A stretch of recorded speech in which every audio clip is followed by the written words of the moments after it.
এইটার যে ইম্পর্টেন্সটা আছে সেটা ক্যাবিনেটকে ইনফর্ম করেছেন।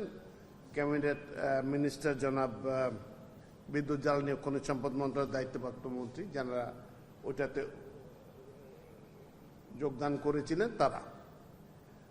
আর এছাড়া মূলত আলোচনাটা আজকে হয়েছে যে আমরা কিভাবে মধ্যপ্রাচ্য যুদ্ধের ফলে যেখানে আমাদের সাপ্লাই লাইনটা ইনসিকিউর হয়ে গেছে সেইটাকে কিভাবে আমরা তার ফলে যে প্রাইসের ফ্লাকচুয়েশন হচ্ছে তো সেইটাকে মোকাবেলার জন্য আমরা কি কি ব্যবস্থা নিতে পারি।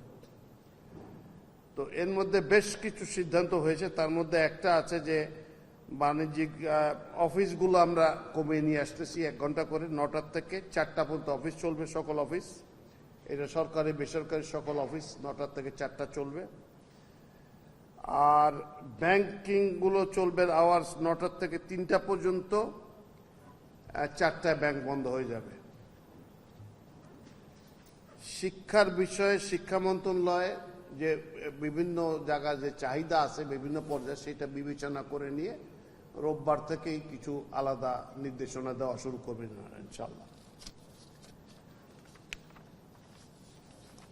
এছাড়া সরকারি কিছু ব্যয় হ্রাস কমানো হচ্ছে। আগামী 3 মাস পর্যন্ত সরকারি কোনো নতুন যানবাহন ক্রয় করা হবে না, কোনো জলযান ক্রয় করা হবে না, কোনো আকাশযান ক্রয় করা হবে না, কোনো কম্পিউটার সামগ্রী ক্রয় করা হবে না।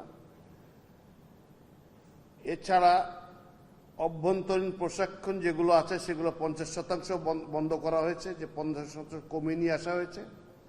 সরকারি অর্থায়নের সকল বৈদেশিক প্রশিক্ষণ বন্ধ করা হয়েছে পুনরাদেশ না দেওয়া পর্যন্ত। এছাড়া সভা সেমিনারে আপ্যায়ন ব্যয় 50% হ্রাস করা হয়েছে। জ্বালানি বিদ্যুৎ গ্যাস এই খাতে আমাদের যে ব্যয়টা হতো সরকারের সেটা আরো 30% কমানো হচ্ছে। আজকে থেকে এটা এফেক্টিভ হয়ে গেলে তারপরে ব্যবস্থা করা হবে।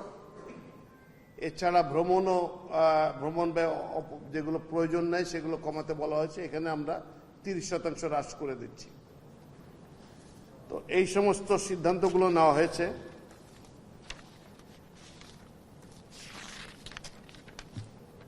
ও আচ্ছা, আরো একটা সিদ্ধান্ত নেওয়া হয়েছে যে সরকারি একটা বিবেচনা এসেছিল, ক্যাবিনেটে আলাপ হয়েছিল যে অনেক সরকারি স্কুলের বিভিন্ন স্কুলের জন্য অজস্র গাড়ি যায়, যারা সম্ভব গাড়িতে করে বাচ্চারা যায়। তো এইটার বদলে পুরো ঢাকা শহরে এবং দেশের অন্যান্য স্থানে এগুলোকে বিকল্প হিসেবে ব্যবহার করার জন্য এখন থেকে এইটাকে পরিহার করে দিয়ে ইলেকট্রিক বাস নামানোর একটা সিদ্ধান্ত হয়েছে। তার জন্য যে সমস্ত স্কুলগুলো এই কার্যক্রমে অংশগ্রহণ করবেন তাদেরকে কোনো শুল্ক ব্যতীতই তারা বাসগুলো আনতে পারবেন।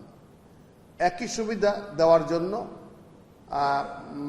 কমার্শিয়াল ক্ষেত্রে যারা বাস নেবেন অন্যান্য ক্ষেত্রে তারাও নিতে পারবেন, তবে তাদের ক্ষেত্রে 20% শুল্ক ধার্য করা হবে।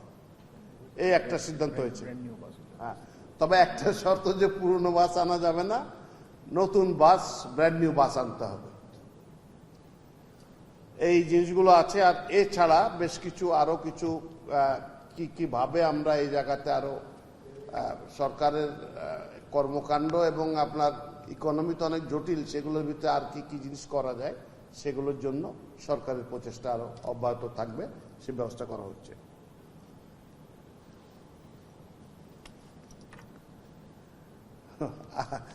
আজকে আমাদের অফিস আওয়ার্স, প্রাইম মিনিস্টারের অফিস আওয়ার্স প্রায় 18 ঘন্টা হয়ে গেছে। আমাদের অনেকেরই এই খাটনিটা গেছে। তো এইটুকুই। ধন্যবাদ।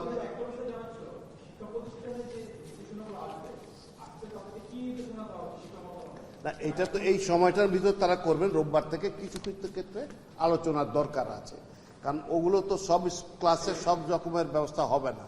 তো সেই কনসালটেশনগুলো আশা করছি রবি সোমবারের মধ্যে হয়ে যাবে। রোববার থেকে হয়তো নির্দেশনা যাওয়া শুরু করবে যে এগুলো এইভাবে হোক, যাতে কোনো এডুকেশনটা এফেক্টেড না হয়। হয়তো চেষ্টা করা হবে যে এটা গেস ওয়ার্কের কথা নাই বলি, যে এক্স্যাক্টলি যা করা হোক কমানো হবে আর কি। এটা ও আচ্ছা, আর একটা জিনিস, ওই যে কোনো রকমের বেসরকারি বিবাহ বা কোনো উৎসব উপলক্ষে কোনো আলোকসজ্জা করা যাবে না।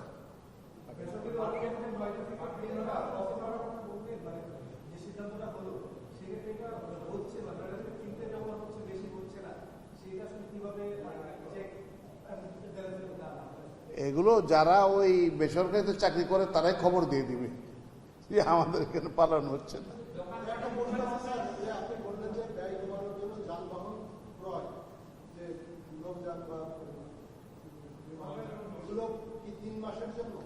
সরকারের এই বাজেট, আমরা তো খরচ, সরকারের খরচটা বছর বাড়ে, এই বাজেট পর্যন্ত যা আছে সেগুলো সব বন্ধ করে দেওয়া হলো।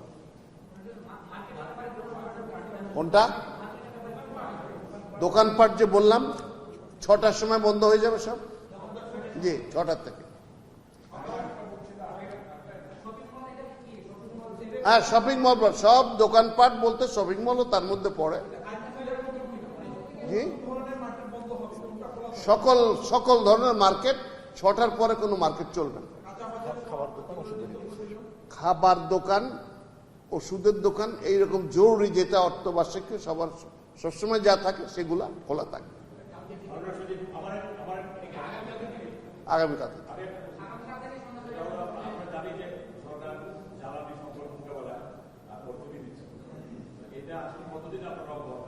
না, এইটা তো আমাদের সামর্থ্যের উপরে দেখতে হবে যে পুরো কত দূর চলে আসে। তো এগুলা একটা জাজমেন্টের ব্যাপার, আমি জাজমেন্টের ভিতরে না যাই, কারণ সিদ্ধান্তটা অন্যরা নেবেন, ক্যাবিনেট থেকে নেওয়া হবে।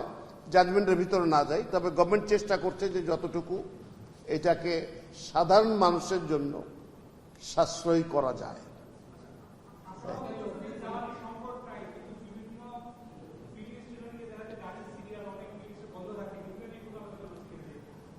এগুলো সবই তো আলোচনা হয়েছে। আপনারাও জানেন যে এরকম লাখে লাখ লিটার বাইরের থেকে আবিষ্কার হচ্ছে, তো ওইটার জন্য তো এটা তো মানুষের করা সংকট।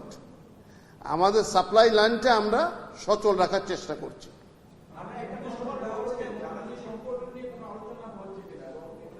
এটা এইগুলো আলোচনা তো জ্বালানি সংকটের বিষয় আলোচনার উপরেই তো হলো।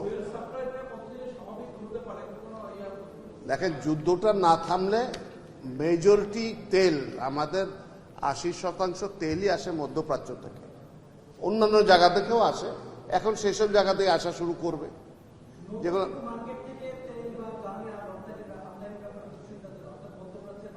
এটা তো চলছে, অবশ্যই অবশ্যই চলছে। মালয়েশিয়ার থেকে আসা শুরু হয়েছে, ইন্দোনেশিয়া থেকে আসা শুরু হয়েছে। আশা করছি এগুলো মালয়েশিয়া, ইন্দোনেশিয়া থেকে আসবে। ইভেন কি কাজাকস্তানের থেকেও আসার একটা সম্ভাবনা দেখা দিয়েছে, আমরা ব্যবস্থা নিয়েছি।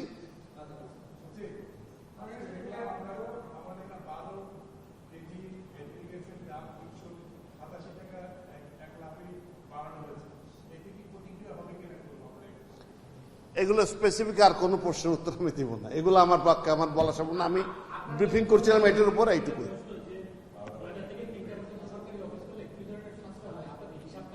একটা ক্যালকুলেশন আছে, এটা ডিটেলস হিসেবে আপনাকে দিতে পারবো না। 9টা থেকে 4টা।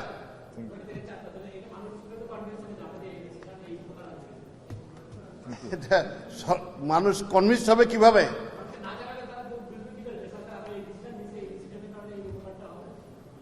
আপনি ক্যালকুলেশন করে দেখেন। না, এটা কোন সিদ্ধান্ত আসেনি এখন, সেগুলো শিক্ষা মন্ত্রণালয় বিস্তারিত আলাপ করে স্পেসিফিক করে দেখবে। এটা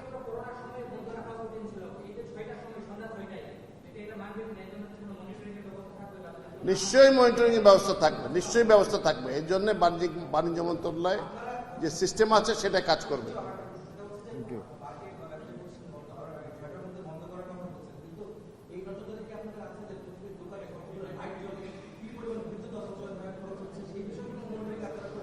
সেই কারণেই তো এই জিনিসগুলো করা হচ্ছে, না হলে সন্ধ্যার সময় আমার